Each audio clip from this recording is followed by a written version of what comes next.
Salut à tous les price actionneurs. Avant de regarder la vidéo, lisez le disclaimer. Je vous rappelle que cette vidéo n'est absolument pas un conseil en finance. Alors aujourd'hui notre CAC 40 journée mode breakout. Nous avons breaké ici sur cette bougie. Aujourd'hui nous sommes dans la continuation de ce break. Au-delà de ça, petite remarque intéressante, depuis la reprise, donc le petit pullback, on peut constater que on a buté à la fois sur les 61,8 de la baisse et là on est en train de s'attaquer aux 61,8 du pullback. Donc aujourd'hui ça va être quand même une zone de guerre, une petite zone de guerre. Donc méfiance. Je pense qu'en daily, une clôture sur 379 voire sous 379 serait d'excellent augure pour la ligne droite sur les 232. En une heure,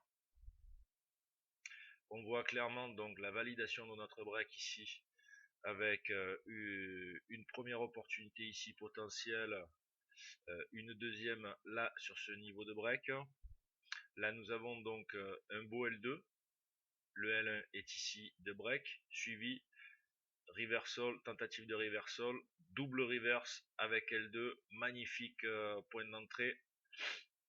Là on a ouvert sur un petit gap, belle reprise, voilà, 15 minutes, idem, on sort d'une zone de ranging de laquelle on a quasiment atteint le major move. En 5 minutes, voilà notre config, c'est notre unité sur laquelle nous allons intervenir.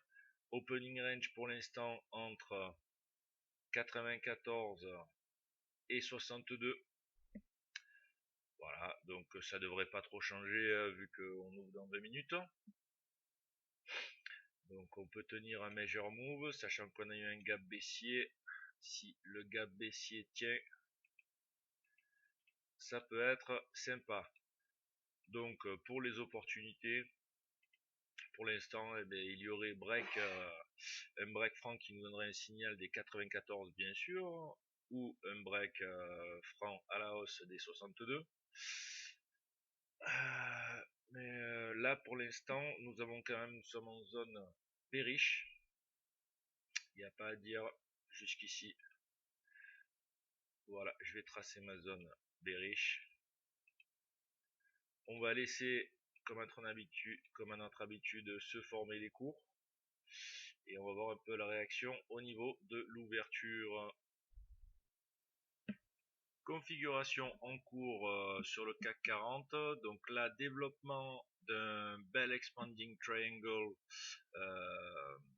sous forme de compression suite au break du range d'une heure. Là, nous sommes sur un premier point de vente en anticipation sur le contact du haut de l'expanding. Sur break successful, on peut renverser la position pour ceux qui sont rentrés, ou si vous restez swing, on peut renforcer sur ce niveau là aux alentours des 66 pour jouer une invalidation du break et une continuation sur l'objectif 1 heure qui est à 280. Voilà. Après sur break franc des 65 pour aller voir même des 70, on peut mettre en place un reverse de notre position pour aller rechercher le point pivot ici, voir la dernière zone d'attraction à 94. Troisième phase CAC 40, donc là nous avons eu le reverse de l'overshoot ici sur cette barre à 10h40 qui pouvait être déjà une première entrée bullish comme je l'ai dit tout à l'heure. Par rapport à mon trade, je suis sorti quasiment au plus bas au contact de l'ouverture de cette bull bar et aussi proche de la moyenne mobile. Je pense que j'ai bien fait parce que sinon j'aurais été stoppé. De toute façon, j'avais trailé en break-even. Donc là, suite au break, reversal de l'overshoot, on pouvait rentrer dessus sans problème. Et on a atteint l'objectif assez rapidement, le premier palier, je dirais, pivot jour annoncé précédemment. Par contre là on break aussi avec cette barre l'opening range, et donc on a un objectif logique sur les 529. Maintenant à voir si le marché aura le jus déjà pour repasser au-dessus du pivot jour. Ça c'est une bonne question, notamment on tape aussi 84,5, c'est le précédent niveau de break en 1 heure, donc attention, il va pouvoir y avoir de grosses réactions dessus, et c'est aussi le premier contact moyenne mobile 1 heure, donc méfiance sur ce niveau. D'ailleurs je vais le dupliquer, 83, attendez, c'est exactement 82,6 pour être plus précis, voilà. Là, nous sommes sur le niveau de break 1 heure, et ce dernier ne va pas se laisser faire à mon avis. Donc pour les opportunités ici, on aurait pourquoi pas un reversal ici de notre première barre de pullback suite à cette grosse bull bar qui a cassé quand même plusieurs petits niveaux malgré tout. Et pour les bearish, ce serait une anticipation ici déjà à 82,6, pourquoi pas de vente, voire un beau L2 reversal suite à cette bull bar pour être un peu plus sécure, parce que là sur quand même sur une première bougie de pullback, même si elle est forte, ça va être un peu dynamique de rentrer comme ça, donc pourquoi pas attendre une deuxième confirmation pour aller rejouer, toujours pareil, notre objectif 1 heure tout en bas à 280, il n'y a pas de problème. Maintenant voilà, la guerre du jour va être de savoir prendre son scalp ou son swing. Ça va être la grosse question du jour. Donc il va falloir bien méditer à ça et peaufiner ses positions de façon stratégique. Alors nouvelle phase de trading, donc après le reversal ici, nous avons atteint le point pivot. On a un beau rejet sur nos 82,6 ainsi que sur le point pivot. Donc là l'entrée pouvait porter ses fruits déjà au moins jusqu'à l'ouverture de la bull bar pour se sécuriser. Là on voit que le H1 a été invalidé ici sur cette bear.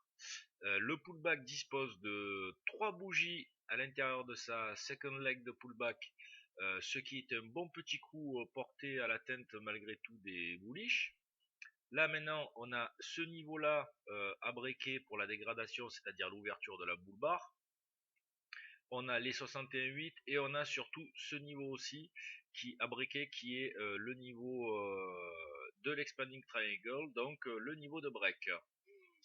Sous ce niveau là, pour les bearish, pourquoi pas, les plus agressifs pourront attaquer sans problème à partir de, allez, pour être vicieux, 52,5 sous l'opening de cette boule de break.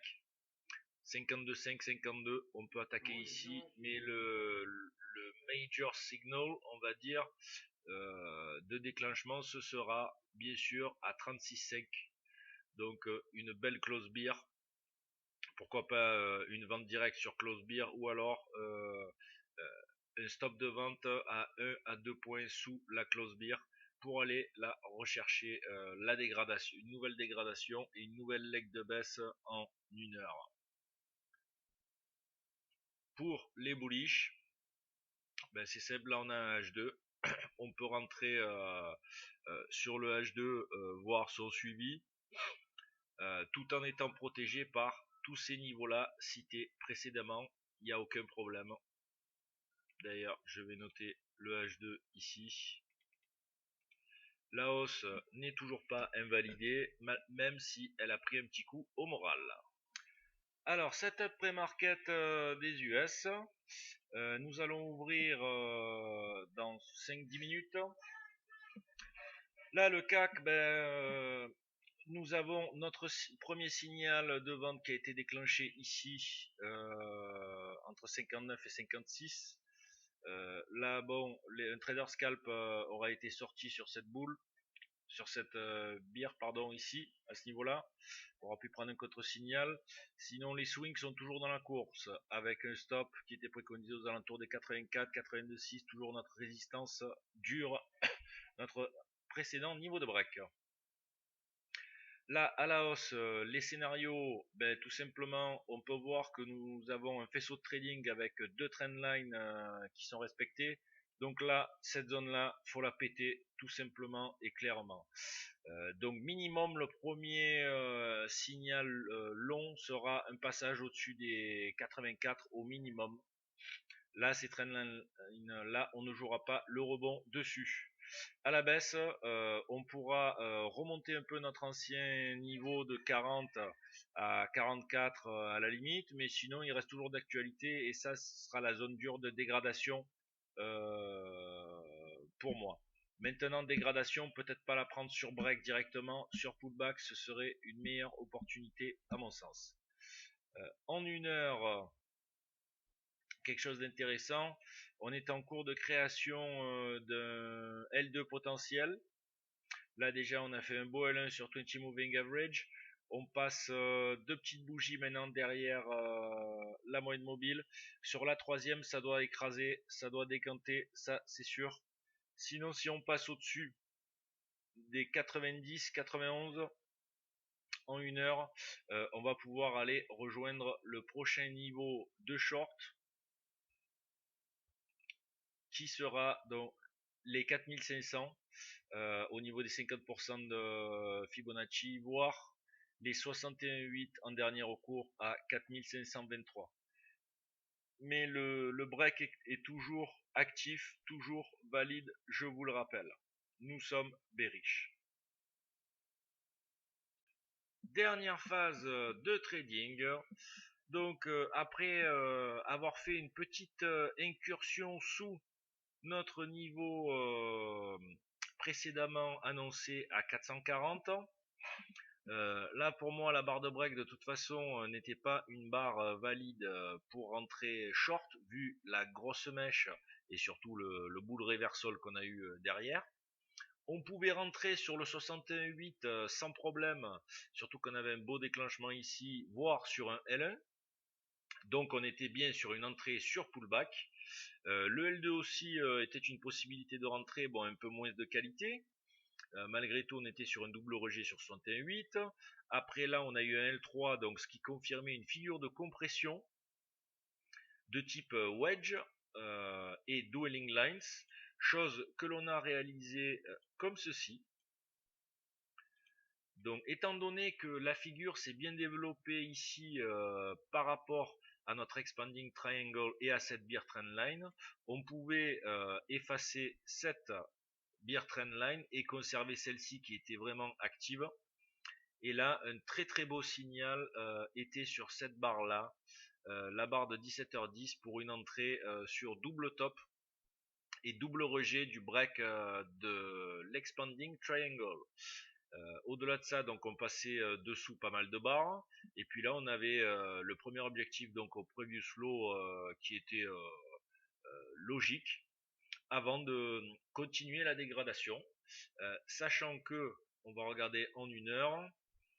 Tout à l'heure, le graphique, on était quasiment sur une mèche et puis dans les dernières secondes, enfin dans les dernières minutes de cotation, le L2 s'est rempli. Là, on a un petit pullback après le L2 et là, on commence à valider le L2 pour aller rechercher donc toujours notre 4392 objectif premier, là je dirais, de cette reprise du L2 et de ce 20 moving. Et l'objectif du ranging, bon ben on est toujours, c'est assez bas, on est toujours à 4230. Il n'y a pas de problème, on va regarder ça en daily. Là aussi, voilà, on a validé le break du range.